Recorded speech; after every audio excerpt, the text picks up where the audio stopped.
Hi friends, welcome back to Bhagavatam series episode number 42. నా previous వీడియోలో శ్రీకృష్ణుడు ఉద్ధవుడికి సన్యాసాశ్రమ ధర్మాల గురించి వివరించారు. ఎవరికైనా ఇంట్రెస్ట్ ఉంటే మీరు ఆ వీడియోను కూడా చూడొచ్చు. ఈ వీడియోలో భాగవత ధర్మాల గురించి వివరించబోతున్నాను. So let's get into the video. స్వయంభువు మనువు మునిమనవుడు వృషభుడు, అతడి కుమారుడైన ప్రబుద్ధుడు విదేహరాజైన నిమికి భాగవత ధర్మాల గురించి ఈ విధంగా ఉపదేశించాడు. మహారాజా, మానవుడు తాను జీవించి ఉన్నంతకాలం బాధలు పోవటానికి, సుఖం పొందటానికి ఏవో కర్మలు ఆచరిస్తూనే ఉంటాడు.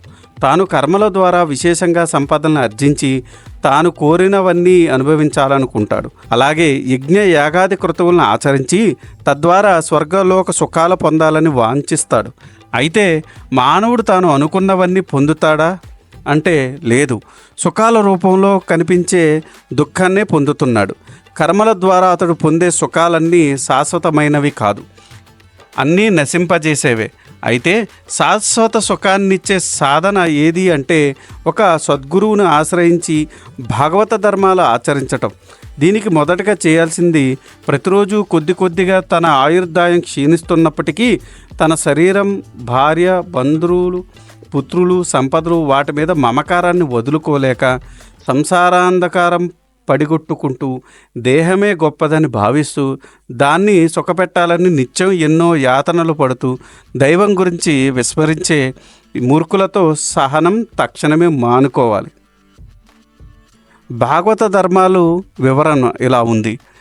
నెంబర్ 1 సత్వగుణం, నెంబర్ 2 భూతదయ, నెంబర్ 3 హరికథామృతం వినాలని కోరిక, నెంబర్ 4 బ్రహ్మచర్యం, నెంబర్ 5 విషయ సుఖాల మీద విరక్తి, నెంబర్ 6 సజ్జనులతో మైత్రి, నెంబర్ 7 సాధువులతో సాంగత్యం వినయగుణం, నెంబర్ 8 వినయగుణం, నెంబర్ 9 అంతర్బహిర్శుద్ధి, నెంబర్ 10 తపస్సు, నెంబర్ 11 క్షమ, నెంబర్ 12 మౌనవ్రతం, నెంబర్ 13 వేదాధ్యయనం, నెంబర్ 14 శాస్త్రాధ్యయనం, నెంబర్ 15 అహింసాచరణం, నెంబర్ 16 సుఖదుఖాలను సమానంగా సహించటం, నెంబర్ 17 పరమాత్మను సర్వవ్యాపకుడిగా గుర్తించటం, నెంబర్ 18 మోక్షాన్ని పొందాలని తీవ్రంగా తప్పించటం, నెంబర్ 19 జనసందోహం ప్రదేశాలను వర్జించటం, నెంబర్ 10 నార వస్త్రాలు ధరించటం, నెంబర్ 21 దొరికిన దానితోనే సంతృప్తి చెందడం, నెంబర్ 22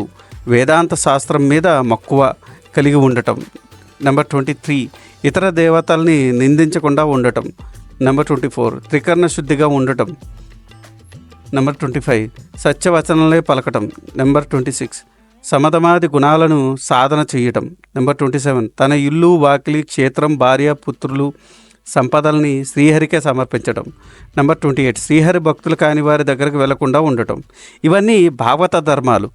ఓ విదేహరాజా, మానవుడిపై తెలిపిన భాగవత ధర్మాలను ఆచరిస్తూ నిత్యం హరిభక్తులతో స్నేహం చేస్తూ శ్రీహరి దివ్య లీలా విలాసాలను స్మరిస్తూ ఆనంద బాష్పాలతో పులకించేవాడు విష్ణుమాయను దాటుకుని దివ్యధామానికి చేరగలడు.